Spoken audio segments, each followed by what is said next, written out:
17강을 시작하겠습니다. 17강에는 환매와 교환 그리고 임대차 법원을 할 겁니다. 환매는 물건을 팔고 다시 되사하는 겁니다. 매도인이 다시 되사하는 것, 되돌릴 환이죠. 그런데 대체적으로 담보 목적으로 많이 씁니다. 담보 목적으로 만약 환매를 했다, 이건 매도 담보가 되겠죠. 그리고 이제 이런 경우에는 번등기로 이렇게 합니다. 그래서 환매권을 행사를 하는데, 이 환매에 있어서 법적 성질이 문제가 되는데, 이것은 해제 조건부 매매로 봅니다. 그러니까 환매권을 행사하면 매매 계약이 실효가 되어서 복귀가 돼버린다는 거예요, 소유권이.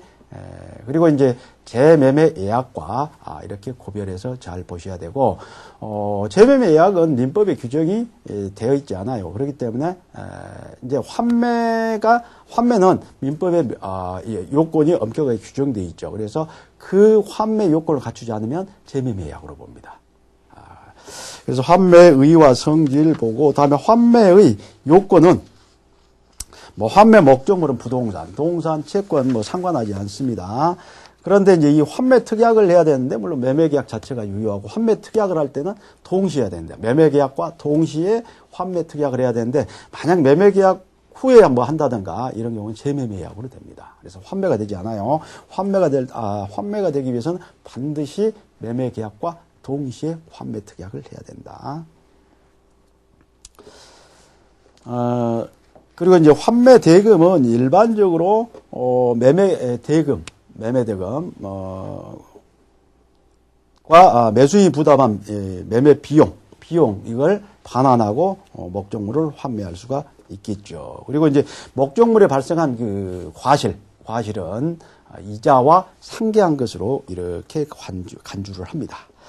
그리고 환매 기간이 문제가 될 텐데, 환매 기간은 부동산인 경우는 5년, 그리고 동산인 경우는 3년을 넘을 수가 없습니다. 당사자가 한 번 정한 환매 기간은 또 연장도 안 되는 거예요. 그리고 환매 기간, 이 법정 기간보다 긴 기간을 정했다. 그러면 짧은 기간, 5년, 3년으로 단축이 됩니다.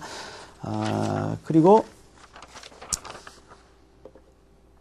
환매권 보류 등기, 그러니까 환매권을 등기를 한다. 이게 물건을 제3자에게 매수인이 처분해버리면 환매할 수 있는 권리는 채권에 불과하기 때문에 대항할 수가 없겠죠. 그래서 환매권을 등기를 할 때, 이 부기 등기도 매매 등기와 동시에 해야 됩니다.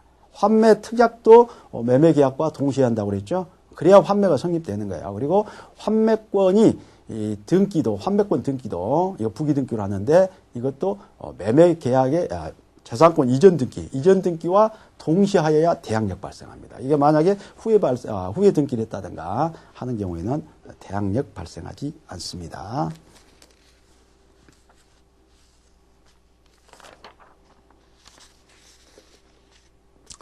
환매권의 실행은 환매 기간 내에 해야 되고, 그리고 이제 만약에 그게 전적 유통됐다, 이런 경우에는 전득자에게 해야 됩니다. 전득자에게. 원래 매수인에게 하는 게 아니에요. 매수인이 제3자에게 재산권을 처분했겠죠? 그러면 현재 그 물건을 가지고 있는 자, 그 자를 상대로 환매권을 행사하고, 환매 효과는 소유권이 복귀가 됩니다. 당연히. 그래서 해제 조건부 매매로 봤기 때문에 환매권을 행사하면 매매 계약이 실효가 되기 때문에 재산권이 복귀가 돼버리죠. 매매 계약이 없는 걸로 되니까. 그래서 이 경우에 재산권 이전 청구권, 등기 말소 청구권이라든가 이런 것들은 물권적입니다. 공유 지분도 이렇게 환매를 할 수가 있겠죠. 가령 공유 지분은 3분의 1 가지고 있는데, 그걸 제3자에게 팔고 대금을 받고, 그리고 이제 환매 특약을 하고 등기를 냈다. 이럴 때는 다음에 공유물 분할을 한다든가 할 때는 매도인, 환매권자에게 반드시 통지를 해야 됩니다. 환매권자에게 통지를 않고 현물 분할을 했다든가 대금을 받았다든가 이런 경우에는 공유물 분할 자체가 무효가 된다. 그리고 이제 재매매 예약이 있는데, 재매매 예약은 객체는 환매와 별 차이가 없습니다. 똑같아요. 부동산, 동산, 기타 재산권이 할 수가 있는데, 기간이 성립 요건에 있어서 차이가 나죠. 환매 특약은 매매 계약과 동시에 해야 되는데, 재매매 예약은 동시에 할 필요가 없다고 그랬어요. 환매 대금도 매수인이 부담한 매매 비용, 그 한도 매매 대금하고 이 한도 내에서 지급되는, 물론 이제 달리 특약을 할 수가 있지만 재매매 예약에 있어서 후 매매, 재매매에 있어서 매매 대금은 어떤 제한이 없습니다. 당사자가 마음대로 할 수 있고, 환매 기간도 5년, 3년 이런 제한이 있는데 재매매 예약은 이 기간 제한이 없다라는 것. 그리고 이제 환매권이 발생하는데 재매매 예약은 예약 완결권이라는 형성권이라는 것 같죠. 그런데 이제 이거 환매권이나 예약 완결권을 등기할 때 차이가 나요. 환매권은 부기 등기 형식 본등기로 하는 겁니다. 그런데 재매매 예약은 가등기로 하는 거예요. 가등기. 그런 차이가 있다. 다음에 이제 교환 부분입니다. 교환은 매매와 다르게 매매와 같은 것은 재산권을 이전한다는 거죠. 낙선계약이고 그리고 분료식 쌍무 유상계약입니다. 그런데 다른 것은 다른 재산권이죠. 반대급부가. 매매에 있어서는 반대급부가 대금이었죠. 대금을 지급할 것을 약정하고 일방은 재산권을 지급할 것을 약정. 그런데 이제 교환인 경우에는 재산권을 이전할 것을 약정하고 타방도 다른 재산권을 이전할 것을 약정하는 게 교환입니다. 이 교환은 물물교환을 생각하시면 되겠습니다. 그래서 A 토지, B 토지를 서로 맞바꾸는 약정을 하는 것. 그런데 의사표시만 가지고 성립된다. 그런데 이제 여기서는 교환에서 좀 주의해야 될 것은 이 재산권 가치가 다른 경우가 있어요. 하나는 1억짜리고 하나는 5천만 원짜리다.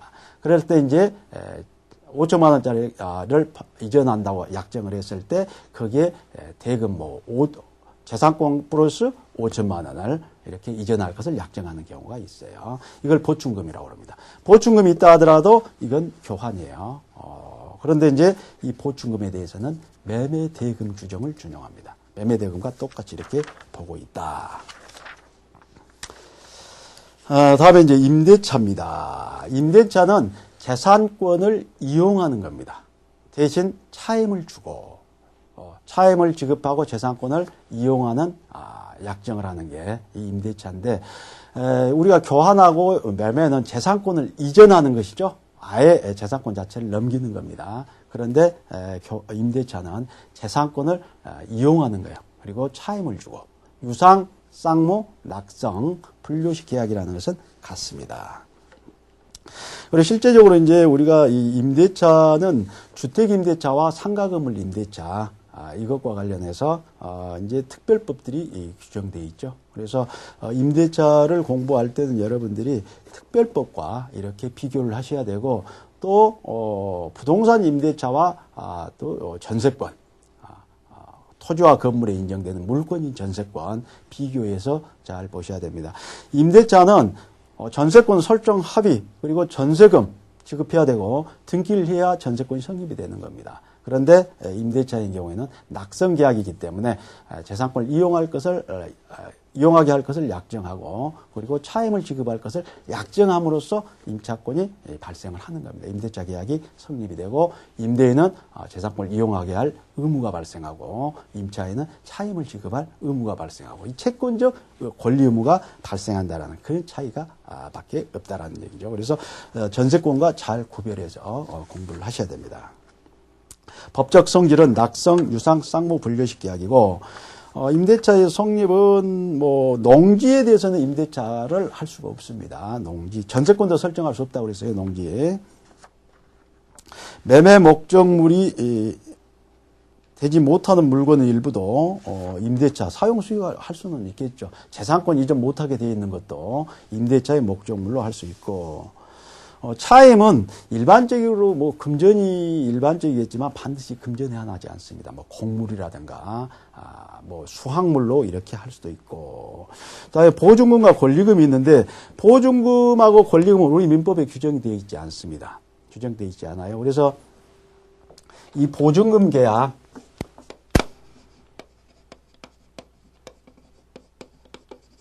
마찬가지로 우리가 이제 매매 계약할 때 계약금 계약을 한다고 그랬죠. 마찬가지로 이 보증금 계약도 임대차 계약에 종된 계약이에요.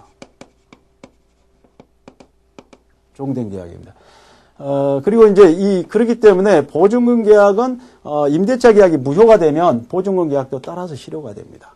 보증금 계약이요. 보증금을 지급함으로써 성립되는 요물 계약입니다. 요물 계약이에요. 그리고 이제 이 보증금은 임대차 관계에서 임차인이 임대인이 지는 모든 채무를 담보하기 위해서 지급된 지급된 것이기 때문에 가령 이 보증금에 대해서는 임대인은 보증금에 대해서 차임 충당을 할 수가 있습니다. 충당할 수 있는 권리가 있는데 임차인은 보증금이 있다는 이유로 차임을 지급 거절 못합니다. 그래서 충당하라고 이렇게 할 수가 없다는 얘기예요. 그리고 이제 기간이 만료가 되면 보증금을 반환하고 목적물 반환하고 이건 동시행 관계에 있다라고 이렇게 했습니다. 보증금의 효력은 임대차 관계에서 발생하는 임차인의 모든 채무를 담보합니다. 임대차 관계 존속 중에 보증금의 충당 여부, 그래서 임대인은 충당 자유가 있어요. 그래서 충당하든지 충당해버릴 수도 있고 아니면 차임을 별도로 청구할 수 있고 이런데 임차인은 충당을 보증금이 있다는 이유로 차임을 지급 거절을 못한다. 이 권리금은 우리가 일반적으로 이제 특히 그 영업과 관련해서 많이 지급이 되는데 그 어떤 부동산이 가지고 있는 그 장소적 이익 또는 그 권리가 가지고 있는 특별한 어떤 그 이익 그거에 의해서 양도를 냈을 때 양수인이 양도인에게 지급한 금전을 얘기하죠. 그런데 보증금은 기간이 만료가 되면 어떤 거 손해가 없다 하면 반환을 하는데 권리금은 반환을 하지 않죠. 그런 특징이 있다. 다음에 이제 임대차의 존속기간. 임대차의 존속기간은 장기 제한이 있습니다. 장기 제한 20년 넘을 수 없다. 그런데 이제 물론 이제 식목 체험 목적을 한 토지 임대차라든가 경관 건물을 소유하기 위한 토지 임대차는 장기 제한이 없다. 물론 이제 단기 제한은 없습니다. 20년 장기 제한은 있는데 단기 제한은 없다. 물론 이제 주택 임대차나 상가 건물 임대차는 2년, 1년 단기 제한은 있습니다. 그런데 일반 임대차는 단기 제한은 없다. 갱신을 할 수 있는데 이 갱신은 횟수 제한은 없습니다. 횟수 제한은 10번에서 100년을 할 수 있는데 그리고 한 번 갱신을 할 때는 10년을 넘을 수가 없습니다. 물론 임대차에 있어서 묵시갱신이 있다. 묵시갱신은 법정갱신이라고 하죠.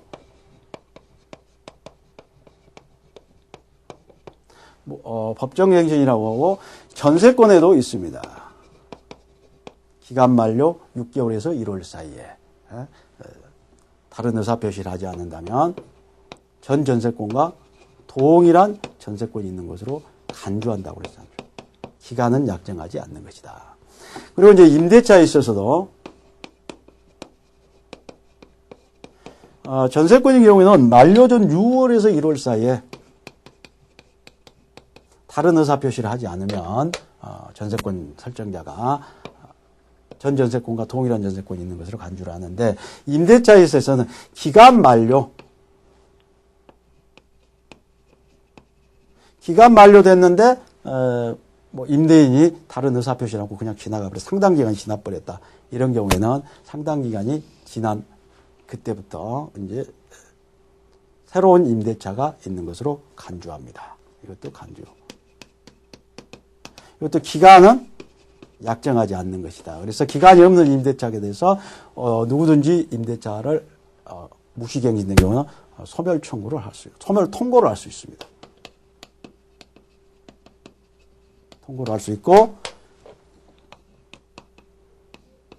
이런 임대인이 해지 통고를 한 경우에는 6개월 지난 다음에 임차인이 해지 통고는 1월 지난 다음에 동사인 경우는 누가든지 5일 지난 다음에 해지 효과가 발생합니다. 그리고 이제 주택 임대차 6월에서부터 1월 사이 임대인이 다른 의사표시를 하지 않는다든가 만료 전 1월까지 임차인이 의사표시를 하지 않는다. 이럴 때는 전 임대차와 동일한 임대차인데 기간은 이 경우에는 2년입니다. 2년. 주택 임대차인 경우에는 묵시갱신된 경우에는 법정갱신이 된 경우는 2년으로 된다. 물론 이제 임차인은 언제든지 해지 통고할 수 있어요. 임차인은. 그리고 3개월 지난 다음에 해지 효과가 발생합니다. 임대인은 무조건 2년 보장해 줘야 돼요. 상가 건물 임대차 마찬가지로 6월에서부터 1월 사이에 임대인이 다른 의사 표시를 하면 똑같이 되는데 이건 기간이 1년이 됩니다. 1년. 그리고 임차인은 언제든지 해지 통보할 수 있고 똑같이 3개월 지난 다음에 해지 효과가 발생하고 임대인은 무조건 1년 보장해 줘야 됩니다. 묵시갱신된 경우. 그래서 묵시갱신은 잘 정리를 하시기 바랍니다.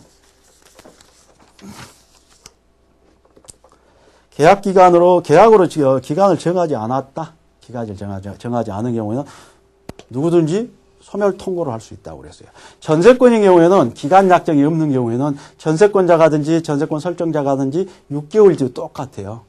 지위가 동등하다고 봐서 6개월 지난 다음에 해지 효과가 발생하는데 임대차인 경우는 기간이 없는 임대차인 경우에는 임대인이 한 경우에는 누구든지 소멸 통고를 할 수 있는데 6, 1, 5 이렇게 기간 지난 다음에 해지 효과가 발생한다고 그랬습니다.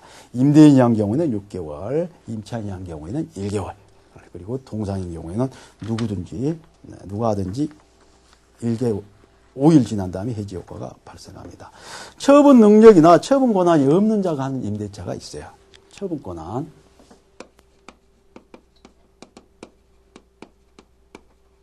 권한이 없는 자가 할 수 있는 임대차. 그러니까 우리가 이제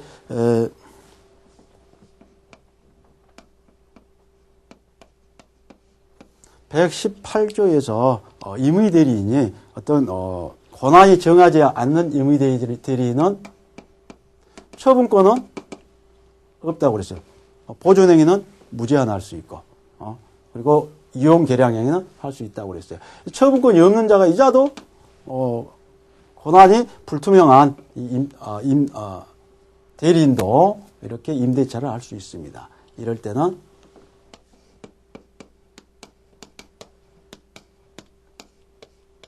이렇게 15, 3, 6 식목, 체험 또는 석조, 석회조, 연화조와 유사한 건축을 목적으로 한 토지임대차 이건 10년입니다. 기타 토지임대차는 5년 그리고 건물 기타 공작물 임대차는 3년 동산인 경우에는 6월입니다. 6월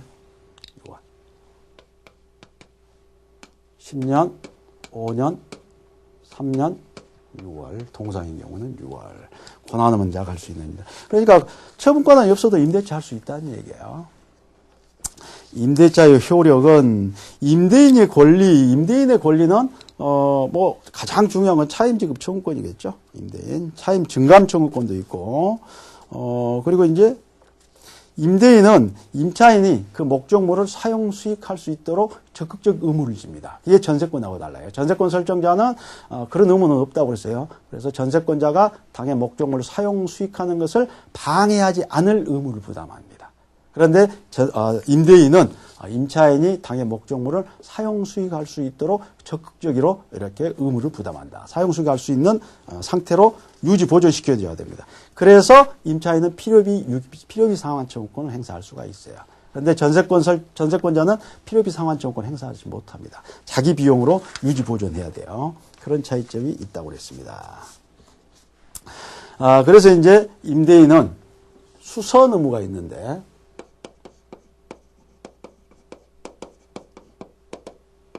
수선 의무는 세 가지가 있을 수 있죠. 하나는 거의 비용이 많이 들지 않은 임대차의 장애 요소가 되지 않는 그런 수선이 있을 수 있어요. 아주 미약한 수선. 그리고 소규모 수선.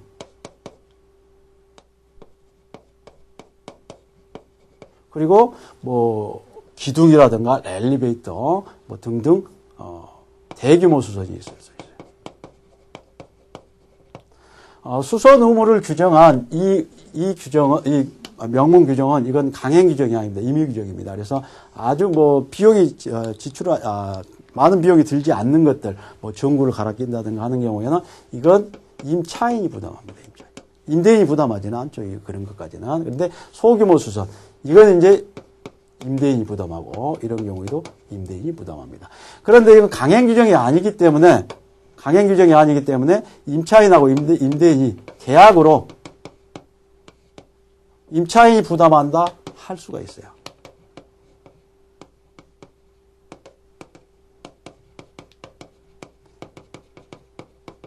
특약으로 할 수 있다는 얘기죠. 이럴 때 일반적으로 수선 의무는 임차인이 부담한다 이렇게 했을 때는 이 소규모 수선만 얘기합니다. 소규모 수선만 얘기해요. 그리고 대규모 수선인 경우에는 이것은 별도로 특정을 해서 이 부분은 너가 해라 라고 특정을 해야 됩니다. 이 부분은. 그래야 의무가 임차인에게 이전이 된다라는 얘기야. 그런 것들을 기술을 해놨습니다. B번 보니까 임차인의 수선 및 관리 의무에 속하는 정도의 관리 의무에 임차인 수선 및 관리 의무에 속하는 뭐 비용이 많이 들지 않는 것들 이런 것들은 임대인이 수선을 하지 않고 수선 의무를 부담하지 않고 다음에 이제 니은 보니까 임대인이 수선 의무는 특약으로 면제할 수 있다고 그랬어요. 이건 강행 규정이 아니기 때문에. 그런데 주의할 것은 만약 수선 의무는 임차인이 부담한다 이럴 때는 소규모 수선만 얘기한다는 거예요. 대규모 수선, 뭐 건물 뼈대를 기본 설비 부분 교체한다든가 이런 것들은 여전히 임대인이 부담을 한다. 설사 수선 의무를 임차인이 부담한다 하더라도 물론 이제 특정을 해서 대규모 수선이라도 특정을 해서 임차인이 부담한다 그러면 임차인이 부담하겠죠. 그런 것까지 막을 수는 없겠지만 일반적으로 수선 의무는 임차인이 부담한다 했을 때 얘기입니다. 일시 사용을 위한 임대차인 경우에도 적용이 있고 그다음에 이제 비용 상환 의무입니다. 비용 상환 의무는 필요비와 유입비가 있습니다.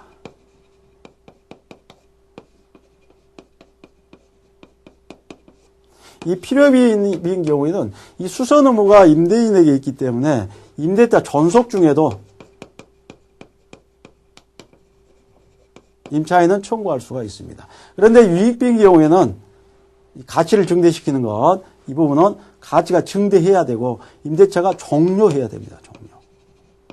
종료했을 때만 유익비 청구권을 행사할 수 있어요. 필요비는 존속 중에도 청구하죠. 지출하면 그냥 청구할 수 있어요. 그런데 유익비는 종료 시 그리고 현존해야 되겠죠. 증가가 현존해야 되고 지출비든지 아니면 증가액이든지 둘 중에 임대인이 선택을 하겠죠. 선택을 해서 유익비를 상환받을 수가 있다. 전세권인 경우에는 필요비 상환청구권이 없어요. 근데 유익비 상환청구권이 있었다. 그리고 지상권인 경우에는 마찬가지로 필요비 상환청구권이 없었다. 그런데 주택임대차, 상가건물 임대차, 임대차에 있어서는 필요비 유익비 상환청구권이 있다. 제척기간이 예전에 한번 시험에 나왔었는데 그럼 필요비 유익비는 언제까지 행사할 것이냐? 언제까지? 무한정 이걸 행사할 수 있게 할 것이냐? 그렇지 않습니다. 그래서 목적물을 반환받은 날로부터 기간이 만료되면 임차인은 목적물을 임대인에게 반환하고 임대인은 보증금을 반환하고 그래서 이제 동시행 관계에 있다고 그랬어요. 그래서 반환받은 날로부터 6월 내에 이런 것들을 행사해야 됩니다. 여기에 발생했던 손해배상도 마찬가지예요. 6월 내에 행사해야 된다라는 거고.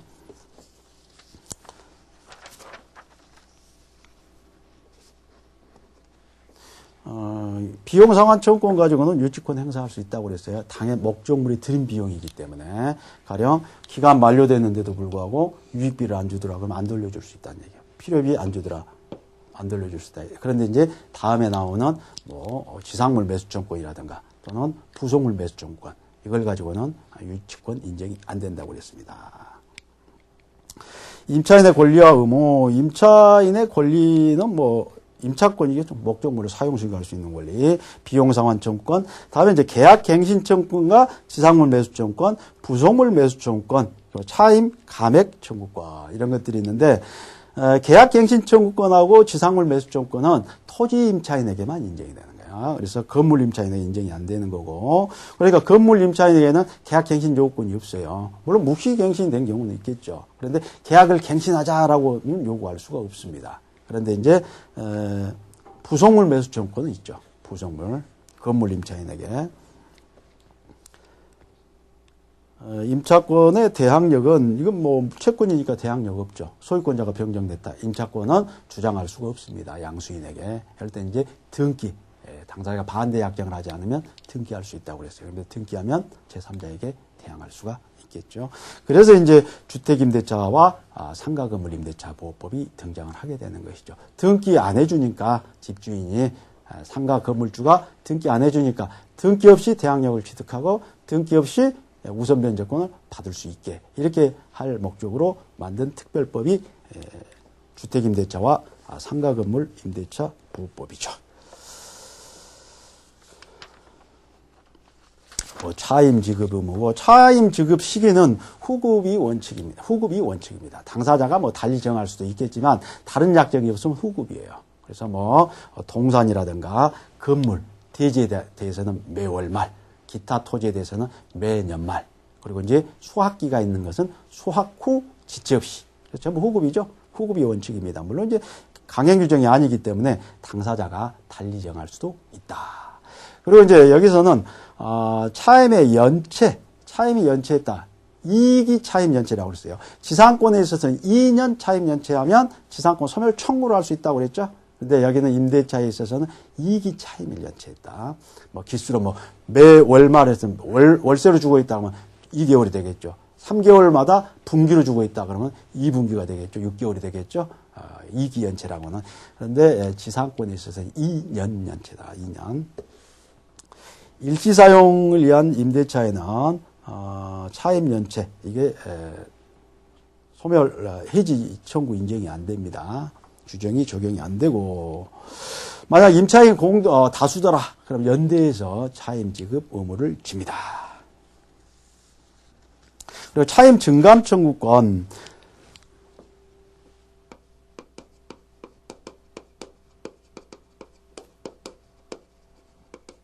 중액 감액 청구권, 이건 이제 표면적 강행 규정이에요. 그래서 당사자가 차임을 중액하지 않겠다 특약을 한다. 차임을 감액하지 않겠다라고 특약을 했더라. 그러면 감액하지 않는 것은 누구에게 불리하죠?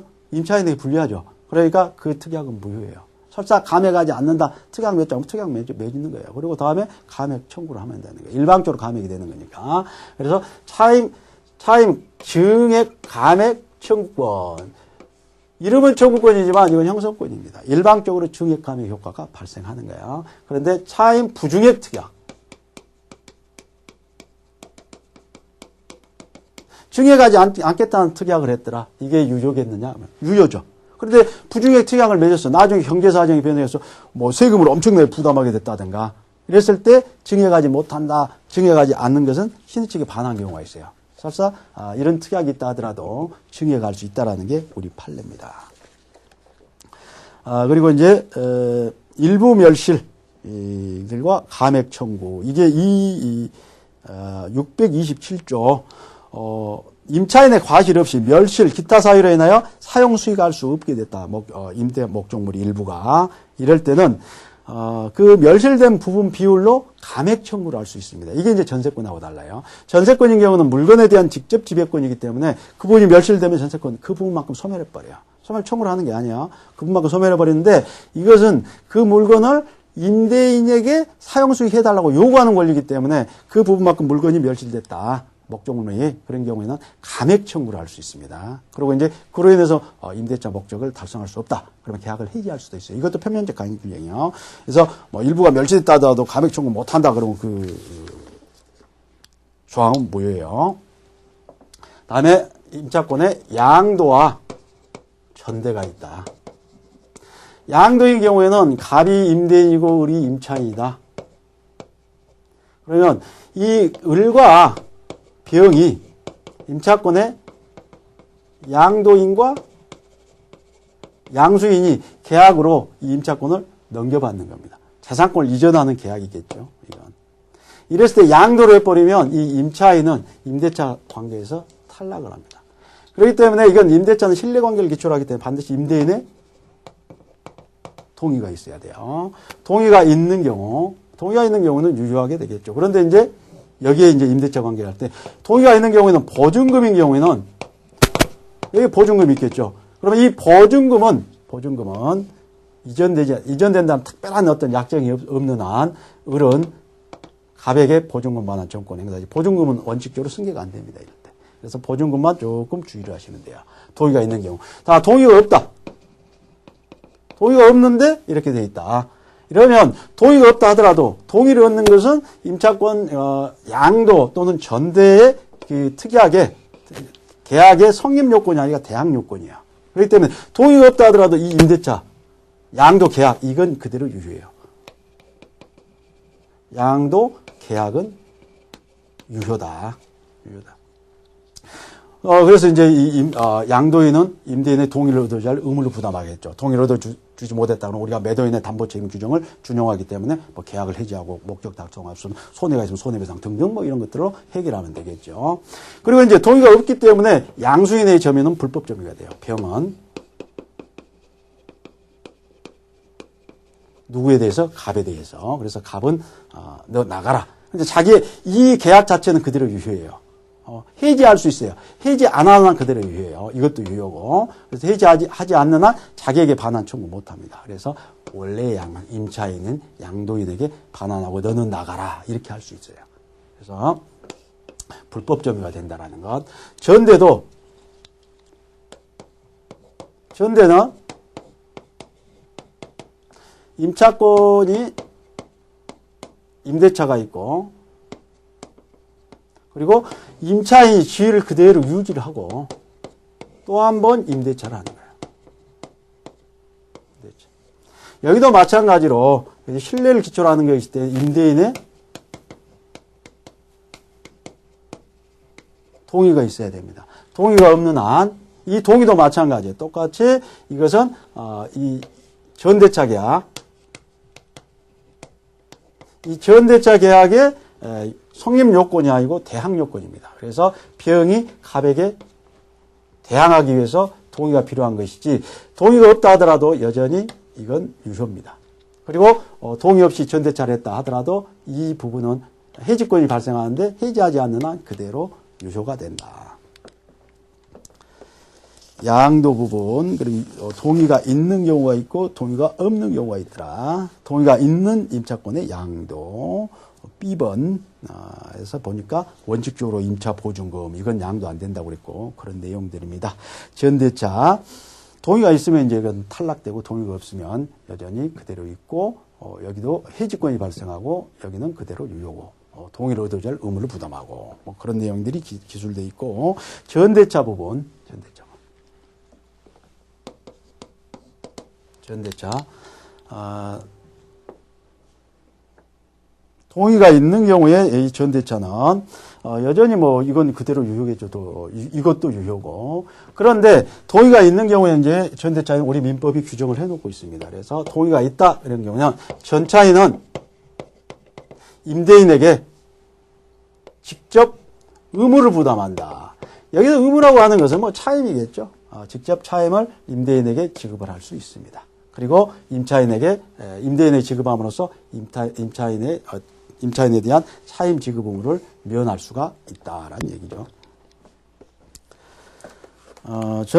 임차인과 전차인 그대로 이제 새로운 임대차가 성립이 돼 있겠고 동의가 있는 경우에는 그리고 이제 우리 민법이 130조 규정을 두고 있죠. 30조, 31조 직접 의무를 부담한다. 직접. 그러니까 전차인은 임대인에게 차임을 직접 지급함으로써 임차인에 대한 차임 지급을 면할 수 있다. 그런데 이제 만약 전차인이 전대차 계약상에 이 계약상에 어떤 그 차임 주는 시기가 있겠죠. 그 시기 이전에 임차인에게 차임을 지급해버린 경우가 있어요. 그런데 다음에 임대인이 와서 가게 와가지고 돈 내놔라, 차임 지급 내놔라 이럴 때는 지급해야 됩니다. 그래서 미리 지급해버리면 안 돼요. 이럴 때는 대항할 수가 없습니다. 그런 경우는 이중 지급되어서 이제 전차인은 전대인인 임차인에 대해서 부당이득 반환 청구를 이렇게 할 수 있겠죠. 그걸로 해결하는 것이 임대인에게는 대항 못합니다. 그리고 의무를 직접 부담한다는 것이지 권리는 직접 갖지 않아요. 권리는 갖지 않습니다. 전차인은 이자에게 갖는 게 아니라 이자에게만 권리를 주장할 수가 있어요. 수선 의무라든가 이런 것들을 전차인을 상대로 전대인을 상대로 의를 상대로 주장할 수 있는 것이지 임대인을 상대로는 주장할 수가 없다. 편면적 강행 규정이다라는 것.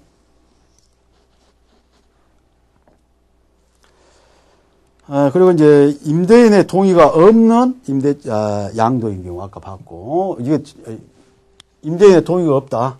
동의가 없는 전대 똑같아요. 동의가 없다 하더라도 전대차 계약 자체는 이건 유효입니다. 동의가 없어도 유효. 그리고 이 임대차 계약 이것도 그대로 유효고 갑에게 해지권이 발생해요. 뭐 해지권 행사하지 않는 한 그대로 유효겠죠. 해지권 행사하지 않는 한 그대로 유효가 된다. 그리고 이제 해지했을 때 이제 소멸하는 거겠죠. 그리고 이제 이 병이 목적물로 사용 수행하기 때문에 갑과 병 사이에서는 동의가 없는 경우, 임대인과 전차인 사이 이 경우에는 불법 점유가 되기 똑같이 불법 점유가 되어서 반환청구를 할 수 있는데, 이 경우에도 이걸 해지하지 않는 한 여전히 갑은 을에게 반환하라고 요구하고 자기에게 반환하라고는 요구할 수가 없습니다. 그리고 여기에 여전히 차임을 받고 있다. 이게 유효니까 동의를 하지 않았다 하더라도 차임을 받고 있으면 손해가 발생하지 않는 것이죠. 그래서 차임 상당에 뭐 부당이득 반환을 청구한다는 것은 인정되지 않습니다.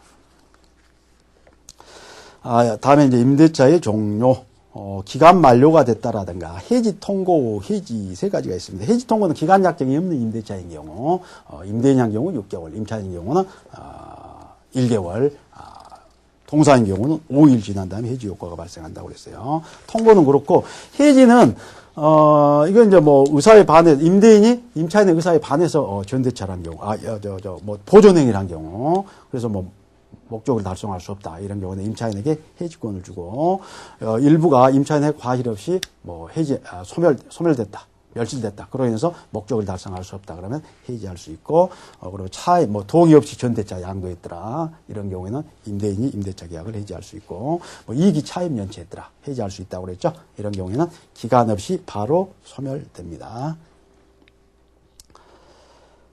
임대차에 이제 소멸됐을 때 보증금은 반환해야 되겠죠. 목적물 반환. 이건 동시행 관계에 있다고 그랬고, 동시행 관계에 있다고 그랬습니다.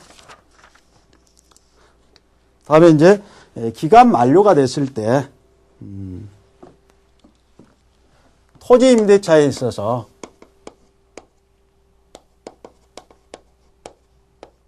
토지 임대차 기간이 정상적으로 만료됐다. 정상적으로 만료됐다. 그런데 지상물이 현존하더라. 이럴 때는 계약 갱신 청구권 행사할 수 있어요. 이건 청구권입니다. 야, 갱신하자. 우리 갑에게. 토지 임대차에서만 인정됩니다. 그러니까 지상권자에게 인정되는 거하고 똑같아. 갱신 청구권 행사했어. 그런데 이게 이자가 만약 거절했다. 그러면 매수 청구권을 행사할 수 있습니다. 물론 채무불량형으로 뭐 이익이 차임 연체에서 해지했다라는 이런 경우, 뭐 이런 경우에는 인정되지 않겠죠. 그런데 지상물 매수증권이 이렇게 인정이 되고, 그리고 이제 건물 임차인에게 건물 임차인도 마찬가지로 부속물이 있다. 이 부속물이라고 하는 것은 임대차 목적물에 부합이 되지 않는 독립한 물건이에요. 그래서 이 부속물의 소유권은 누가 가지고 있냐면 임차인이 가지고 있어요. 임차인. 그래서 임차인이 이 부속물을 가지고 있다. 그런데 이 부속물이 임차인이 임대인으로부터 임대인의 동의를 얻어 부속시켰거나 또는 임대인으로부터 매수한 경우가 있을 수 있어요. 그래서 임대차 목적물은 임대차 계약을 체결해서 사용 수익하고, 그리고 부속물은 또 부속물 부분은 임대인으로부터 매수해서 소유권 취득해서 임차인이 사용 수익한 경우가 있어요. 기간 만료가 됐다. 이런 요건을 갖다 동의 매수. 이건 건물 전세에 있어서 전세권자가 갖는 부속물 매수 청구와 똑같아요. 이런 경우에는 매수 청구권을 행사하면 매매계약 자체가 성립이 되어서 임차인은 재산권을 이전하고 임대인은 대금을 지급할 그런 의무가 부담합니다. 물론 저기에도 채무불이행으로 인해서 종료된 경우는 인정되지 않습니다. 부속물 매수청구는 그런 내용이고, 그리고 이제 임대차에 있어서는 편면적 강행 규정이 있습니다. 편면적 강행 규정. 그래서 일부 멸실된 경우 대금 감액 청구권, 그리고 목적 달성하면 계약 해제권, 그리고 또 증감 청구권 628조, 그리고 전차인에게 인정되는 631조, 635조 해지 통고 기간 약정이 없는 것, 또 2년 이기 연체했을 때 계약 해지할 수 있다라는 것, 방금 전에 했던 토지 임차인의 지상물 매수청권, 부속물 매수청권, 이런 것들은 편면적 강행 규정입니다. 민법 규정과 다르게 임차인에게 불리한 약정을 하면 무효가 돼버립니다. 일시사용을 위한 임대차에도 편면적 강행 규정은 적용이 안 돼요. 그리고 차임 증감 청구권 인정이 안 되고, 뭐 수리 의무, 수선 의무는 있다고 그랬어요. 일시사용을 임대차에 있어서도 마찬가지로 이익이 차임 연체, 인정하지 않습니다. 적용이 없고 부속물 매수증권, 지상물 매수증권도 일시사용을 위한 임대차에는 적용이 없습니다. 여기까지 해서 임대차 부분을 마치도록 하겠습니다. 수고하셨습니다.